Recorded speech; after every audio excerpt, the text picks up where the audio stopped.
শুরুতেই আমি milestone school and কলেজের বিমান দুর্ঘটনায় গভীর শোক ও দুঃখ প্রকাশ করছি। জাতির জন্য এটি গভীর বেদনার ক্ষণ। আমি এই ঘটনায় নিহতদের আত্মার শান্তি কামনা করছি। যারা এখনও হাসপাতালে চিকিৎসাধীন আছেন তাদের দ্রুত আরোগ্য কামনা করছি। এই ভয়াবহ দুর্ঘটনা আমাদের আরেকবার স্মরণ করিয়ে দিয়েছে চিকিৎসক ও স্বাস্থ্যকর্মীদের অবদান, তাদের পেশার মাহাত্ম্য। যখন চারপাশে শুধু আতঙ্ক, কান্না আর অজানা আশঙ্কা, তখন আপনারাই আমাদের আশার আলো। এই কঠিন সময়ে যারা ক্লান্তি ভুলে আহতদের সেবা দিয়ে যাচ্ছেন, আমি জাতির পক্ষ থেকে আপনাদের কৃতজ্ঞতা জানাচ্ছি। প্রিয় চিকিৎসকবৃন্দ, যুদ্ধের সময়ও আক্রান্ত ও আহতদের চিকিৎসা বন্ধ করা যায় না, এটা আন্তর্জাতিক আইনে স্বীকৃত। এর ব্যতিক্রম আমরা দেখেছি এই বাংলাদেশে 24শে জুলাই গণ অভ্যুত্থানের দিনগুলোতে।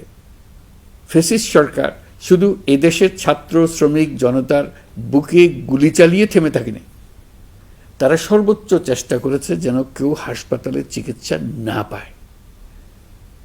জুলাই আমাদের চিকিৎসক যোদ্ধাদের গল্প কোনো যুদ্ধক্ষেত্রের ডাক্তারদের গল্প কেউ হার মানায়। রাস্তায় ছাত্রদের পিটিয়ে রক্তাক্ত করে মেডিকেলে ঢুকেও তাদের উপর হামলা হয়েছিল। ডাক্তার নার্সদের হুমকি ধামকি, নানা রকমের বাধা দেওয়া হয়েছিল। শত শত ছেলে মেয়ে অন্ধত্ব বরণ করেছে, কারণ তারা সঠিক সময়ে চিকিৎসা পায়নি। নির্দেশ ছিল আন্দোলনে আহত কাউকে হাসপাতালে চিকিৎসা দেওয়া যাবে না। আপনারা পেছনের গেট দিয়ে আহতদের গোপনে চিকিৎসা দিয়েছে। হাসপাতালে হাসপাতালে গ্রেফতার অভিযান চালানো হয়েছিল।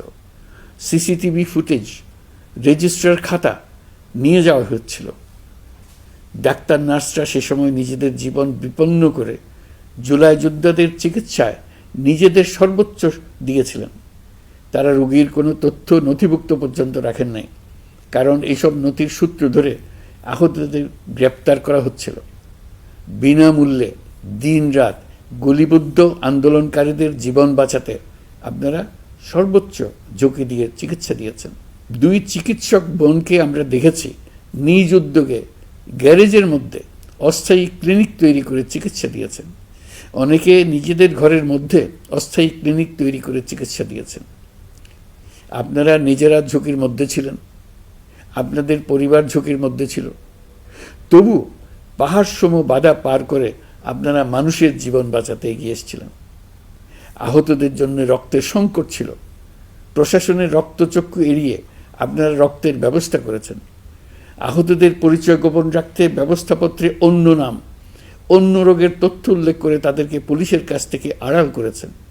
প্রাইভেট ডাক্তাররা স্ব-উদ্যোগে প্রশাসনের চোখ এড়িয়ে সরকারি হাসপাতালে গিয়ে গোপনে চিকিৎসা দিয়ে এসছেন। রক্ত দেওয়ার জন্য সরঞ্জাম সরবরাহ ছিল না, আপনারা নিজেরাই এগুলোর ব্যবস্থা করেছেন। অ্যান্টিবায়োটিক, পেইন কিলারের মতো ওষুধও আপনারা নিজেরাই সরবরাহ করেছেন।